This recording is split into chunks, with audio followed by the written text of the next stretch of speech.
GMA tsaka sa ABS. Ay, sorry. Sa PIDEA leaks po, sir, hindi naman yun ang dahilan, di ba, sir, yung dahil ng panel? Hindi. Gaya ng sinabi ko, kung yun ang dahilan, ba't bumoto at sumuporta sa pagbabago si Senator Bato? At gaya na rin ang sinabi ko kay... Kitang gilas na itong si bagong Senate President Escudero, mga kabanat. Sa mga interview niya, mga kabanat, ang gagaling ng mga sagot niya, no? Talagang masasabi mo, wala kang masabi, wala kang makukuhang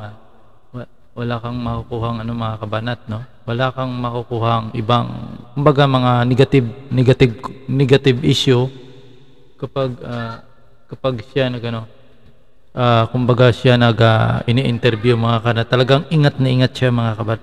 Sa katunayan, panoorin niyo ito, maganda naman yung mga sagot niya, eh. Pero marami talagang mga feedback sa mga kababayan natin na nagsasabi na itong si Trapo daw ito, balingbing, iwan ko, ano bang parang gusto kasi palabasin ng mga ibang mga kababayan natin na itong si Jesus Escudero walang nagawa sa Senado. So panoorin natin. Ito yung interview niya, no, itong umaga. Tulad nung nanilibihan ako bilang unang executive function ko ng gobernador, ito rin ang ginawa ko. Ngayon, bilang tagapangulo ng Senado, tinuturing kong may administrative head ako ng Senado. At tama lang na bisitahin, alamin ang ginagawa ng kada opisina at kung anong pwede namin may pagtipon sa kanila para mas mapabuti pa nila yung kanilang serbisyo sa sino mang dudulog sa kanilang tanggapan. Yun ang, di ba ako tapos, kayo naman. Nakaka-4th floor pala ako, pa-3rd floor pala ako, wala pa ako sa labas. Hopefully, I get to complete that this week. So far, sir, na-check mo na yung ibang floors. Ano po yung findings and ano yung pwede?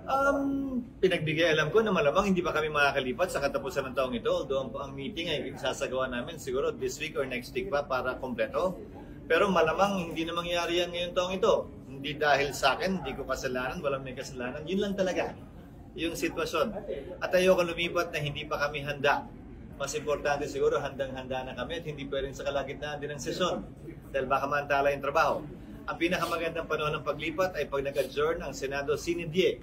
So ang tatargetin namin paglipat marahil ay 2025 sine die. Kung hindi aabot doon, 2026 sine die. Kung hindi aabot doon, 2027 sine die.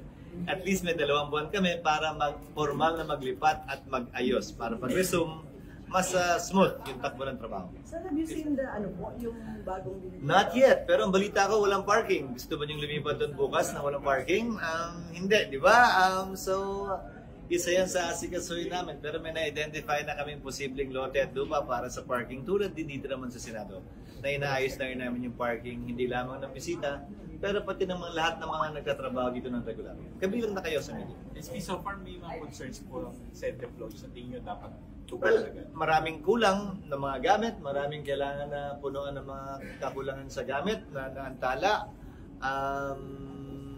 o ibang pulisiya lang. Pero sabi ko nga, basta't makakabuti sa trabaho, wala akong problemang kunin ng Senado yun. Halimbawa na lamang, yung aircon. Nagtitipid pa ang Senado dahil ayaw nilang gawin to, gawin yun, dalilipat na raw. Matagal-tagal pa rin ng 1 taon, matagal-tagal pa rin ng 2 taon na mainit yung kinakalagyan nating lahat dito. At kung sakasakaling gagawin naman natin yan at i-dispose o ibibenta natin, mas malaki naman nakikita ng Senado pag ayos ang binibenta natin kumpara sa sira ang dinidispose at ibibenta natin. So pinagbigay utos ko kanina na kung anong kailangan, kunin na para lumamig na yung aircon natin dito para sa lahat. At inaasahan ko na bago mag-SONA, magagawa ito. Sir, just for the soundbite kasi hindi na pwede gamitin sa GMA tsaka sa ABS. Ay, sorry. Sa PIDEA leaks po, sir, hindi naman yun ang dahilan, di ba, sir, yung dahil ng panel? Hindi. Gaya ng sinabi ko, kung yun ang dahilan, ba't bumoto at sumuporta sa pagbabago si Senator Bato? At gaya na rin sinabi ko kay Senator Bato nung nag-usap kami, kung yun ang dahilan, bakit pa kami magpapalit ng Senate President? Siya na lang dapat yung pinalitan. Na hindi naman namin ginawa. Siya yung nananatiling chairman ng Public Order Committee. So unfair kay Senator Bato yung mga akusasyon na yun. Na yun ang dahilan at yun ang punot-dulo ng lahat ng to. Sir, yung kay Senator Revilla, yung pa. Isa pa yun. Tingnan nyo na lamang yung mga bumoto at sumuporta kaugnay ng pagbabago sa liderato. Hindi common denominator yun eh. Si Senator Joel Villanueva sumuporta sa pagpayag kay Senator Revilla, hindi ba? Ako yun din ang posisyon ko. Bakit magkaiba kami ng boto? Kaugnay sa pagpapalit. So tingnan nyo na lamang yung listahan ng mga bumoto at sumuporta at yun ang sasagot mismo sa anumang katanungan kung bakit nga ba. Kung magkaiba yun, ibig sabihin hindi yun ang bukod tangi at tanging rason para sa lahat kung bakit na ganun yan. I think it's pending with the Committee on Rules. Yun ang sinabi sa akin ng tinanong ko matapos itong mapasa ng Kamara. So, nasa committee ni Senator Tolentino. At gaya ng sabi ko ngayong recess, pag-uusapan namin among the members of the Senate, ano ba yung mga priority measures ng individual na mga miyembro? Bilang isang institusyon, ano ba yung gusto naming ipasa din? Kasama na sa listahan, syempre, yung priority measures sa LEDA. Hihilingin ko rin mula sa Kamara, ano ba yung mga priority measures ng Kamara bilang isang institusyon? Ano rin ba yung priority measures ng mga individual na miyembro ng Kamara na maaari namin maipasa bago tuloy ang mag-adjourn ng Kongreso sa loob ng isang taong ito, knowing that by October, maaari magsimula ng kampanya at pamumulitika sa ating bansa. Sir, balik ko lang po dun sa divorce. Sabi po kasi ni Paul na para kasi yung annulment of divorce and he already heard na you said you wanted to make annulment mas affordable lang. Masyado detalyado na yung diferensya at ayoko naman makipagdebate kay Congressman Lagman dahil ginagalang ko siya, nakasama ko rin siya sa Kongreso. Nalalaman kong magkaiba yun. Pero kung nais talaga natin padaliin, mahabang debate ito dahil hindi ko nakita sa bilyon. Halimbawa, isang halimbawa na lamang. Pinalawak ang grounds pero hindi naman binigyang daan na hawakan ng PAO ang mga kaso tulad dito. So makikinabang na naman dito kung sakasakali ay yung mayayaman na kaya magbayad ng abogado. Mas madali na para sa kanila. Paano yung mahihirap natin kababayan? Nakala ko ba ginagawa natin ito para sa kanila? Ba't wala yun tila? Hindi ko nabasa pa. Ba't wala yung tila? Ito sa panukalang batas. SP, magbabago ba yung position niyo sa Chacha? Sino nagsabi? Wala akong balak. Sino nagsabi may balak? Kasi yung mga congressman po sinasabi nila, mas maganda yung chance na economic Chacha under your... Para sa akin, ano mang usapin ang pagpapalit ng saligang batas, dapat buong tiwala at walang duda ang sinuman kaugnay sa talagang pagpapalit na gagawin. Wala akong problema sa anumang uri ng pagpapalit. Basta sabihin lang natin sa taong bayan, ano ba talaga yun? At yun din ang inihintay kong kasagutan at nais kong malaman. Dahil yung economic provisions, may mga batas tayo kaugnay na yan. At yung pinaka-mabigat na o malaki, pending sa Supreme Court. Pag nag-decision ng Korte Suprema, hindi na rin naman problema yun eh. So, isa yan sa bagay ng mga pag-uusapan namin sa Kamara. Pero magkaiba man kami ng pananaw, ni Speaker Martin halimbawa. Magkaiba man ng pananaw ang Senado at ang Kamara. Hindi naman din rason yun para magbangayan. Hindi rason yun para ika nga maghugas na maduming damit sa publiko. May pagkakataon pa rin na magkaisa kami sa mga bagay-bagay na pinagkakasunduan namin. Huwag namin bigyan ng pansin masyado, hindi namin pinagkakasunduan. At marami tayong magagawa bilang isang kongreso. SP, sabi mo kanina mag-election na yung RTL, ano yung chance sa... Umaasa ko mapapasa yun dahil si Senator Villar, gaya ng sinabi ko sa inyo, nung huli tayo nagkausap, na parang hapon lang. Nung nag-dinner kami, nung nakarang linggo, tila nagkasundo sila ni Pangulong Marcos kaugnay sa magiging provision ng RTL na hindi taliwas sa paniniwala ni Senator Villar, concern ni Senator Villar, kaugnay sa corruption na naganap sa NFA noon.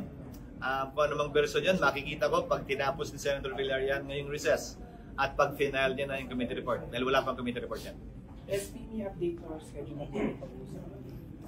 Wala pa, hindi pa siya nag-text. wala pa. SP, during the break, kakausapin niyo ba yung sinasend mix o pabayaan niyo ng umupa muna yun? Kung magkausap kami, hindi ko naman sila iniiwasan. Kung marahil magkausap kami dito sa Senado mismo, sa labas, kung magkita. O kung na-miss ko sila o na-miss nila ako, madali naman mag-textan din. Dahil hindi naman kami magkaaway, wala akong nakikitang rason para hindi kami maging maayos ang relasyon. Bagaman magkaiba ang pananaw namin sa ilang mga bagay. Hindi kayo mag-i-initiate ng meeting? Ano? Hindi ka mag-i-initiate ng meeting? Pwede naman.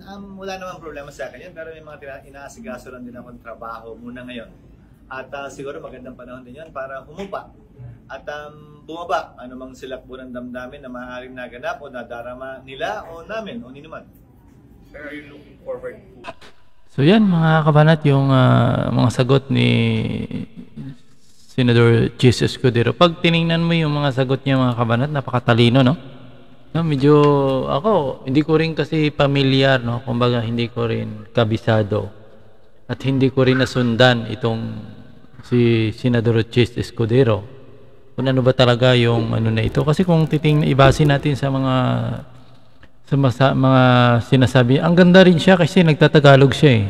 Hindi natin siya makikita na nagsasalita ng majority English. Ang English niya, slight na talaga. Medyo nag-apply siya 2 words, 3 words, yun lang. Unlike sa ibang mga like Mig Subiri, ay halos sa karamihan yun, nakikita ko sa interview niya, nag-i-English yun. Itong si Senador Jesus Escudero mostly nagtatagalog at saka ang ganda ng mga sagot niya. No? Wala ka makikitang butas mga kabanat. No? Titingnan lang natin sa kanyang mga sinasabi kung accurate ba talaga sa kanyang ginagawa. Kasi ang sinasabi natin ay dapat nag-a-apply yan sa ating totoong ginagawa. Kasi ang mahirap lang naman, puro salita na lang tayo. Ang ganda nga ng salita pero hindi naman talaga nagagawa. Ay wala ring kwenta mga kabanat. So yun ang inaasahan natin mga kabanat dito na sa kapakagaling ng masalita niya sana in realidad yun din no, papatunayan niya na magaling din siya sa gawa mga kabanat. Kasi kung titingnan ko yung mga sasabi niya wala akong makikitang maipintas doon eh. Napakagaling din eh. See you next video mga kabanat.